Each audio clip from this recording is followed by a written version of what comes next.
오늘을 살아가는 묵상 시간입니다. 오늘 본문 말씀 이사야서 40장 1절과 2절입니다.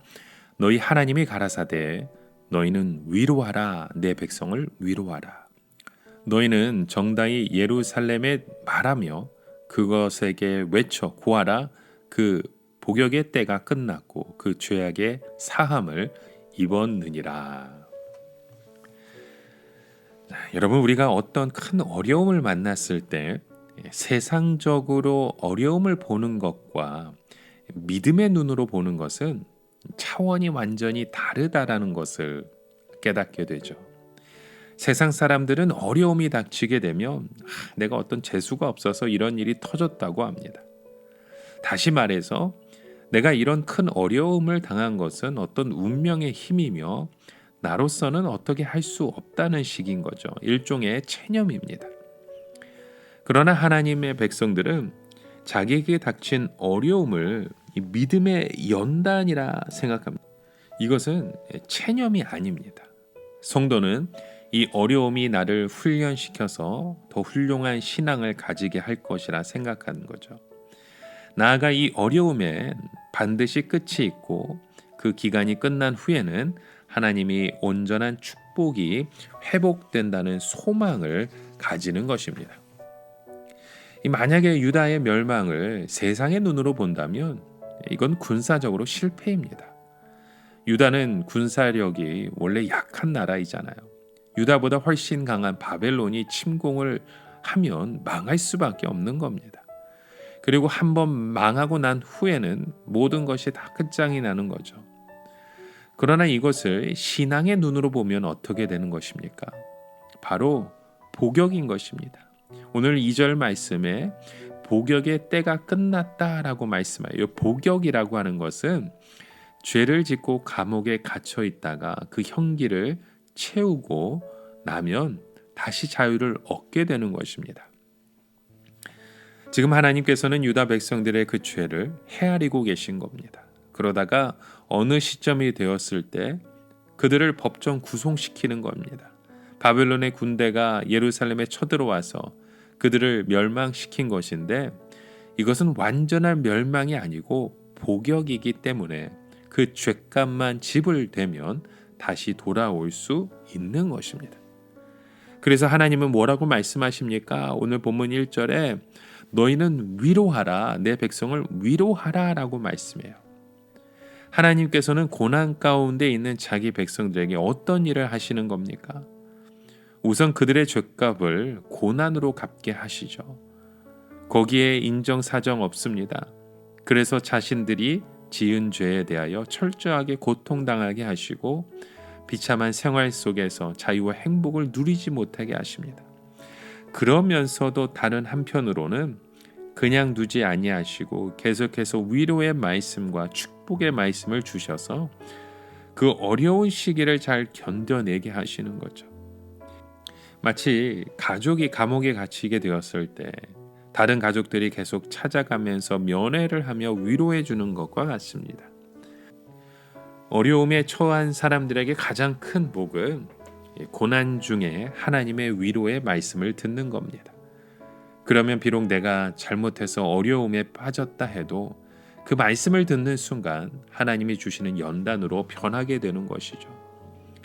하나님께서는 누군가에게 내 백성을 위로하라 말씀하십니다. 누구에게 이 명령을 내리신 것입니까? 선지자입니까? 아니면 천사에게 하시는 말씀입니까? 바로 하나님의 말씀을 들은 모든 사람에게 하시는 말씀입니다. 하나님의 말씀을 들은 사람은 혼자 듣고 끝내지 말고 들은 즉시 그 말씀으로 또 다른 사람을 위로하라는 뜻인 거죠. 이렇게 할 때 어떻게 됩니까? 전하는 만큼 말씀의 효력이 나타나게 되는 거죠. 오늘 본문의 말씀처럼 너희는 정다이 예루살렘에게 말하여 그것을 외쳐 고하라라고 말씀합니다. 정다이 말한다는 것은요, 개인적으로 아주 가깝고 친근하게 속삭이듯 말하는 것을 말합니다. 그런데 다른 한편으로는 또 큰 소리로 외쳐 고하라고 말씀하고 있어요.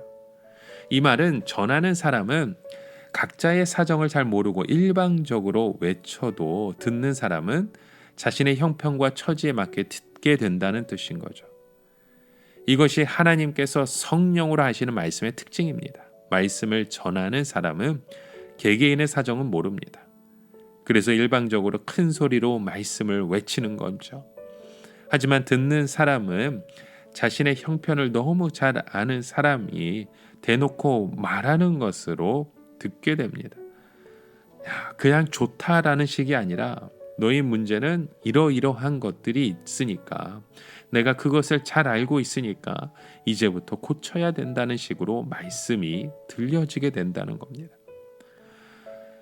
그래서 하나님께서 또 무엇을 말씀하십니까? 그 복역의 때가 끝났고 그 죄악의 사함을 입었다라고 말씀해요. 여러분, 감옥에 갇혀 있는 사람에게 가장 기쁜 소식은 무엇입니까? 그 감옥에서 복역하는 기간이 끝났다는 소식이지 않을까요? 빚을 지은 사람에게 가장 기쁜 소식은 그 빚이 없어졌다는 겁니다. 죄를 지은 사람에게 가장 기쁜 소식은 그의 죄가 용서되어 더 이상 심판을 받지 않는다는 거죠. 이제는 더 이상 그 감옥에 있을 필요가 없고 빚에 쪼들길 필요도 없고 지금부터 당당하게 새로운 인생을 시작할 수 있게 되었다는 것입니다. 우리에게 어떻게 그런 일이 가능할 수 있습니까? 나의 죄에 대하여 배가 되는 값을 하나님으로부터 받았기 때문입니다. 다른 말로 표현하면 내가 지은 죄의 배 이상 되는 값을 하나님께서 대신 갚으셨기 때문이라는 겁니다. 여러분, 오늘 우리의 영혼 속에 그 우리의 진정한 기쁨을 하나님으로부터 나아가는 것, 그 기쁨을 맡고 있는 것이 무엇입니까? 이런 것들이 있다면 이제 우리는 주님 앞에 부르짖어야 됩니다. 그러면 쇠사슬이 끊어져 버려서 나를 괴롭히는 사탄의 세력은 물러가게 될 줄 믿습니다. 오늘도 그런 믿음의 고백을 함께 세워가는 저와 여러분 되시길 주님의 이름으로 간절히 축원합니다.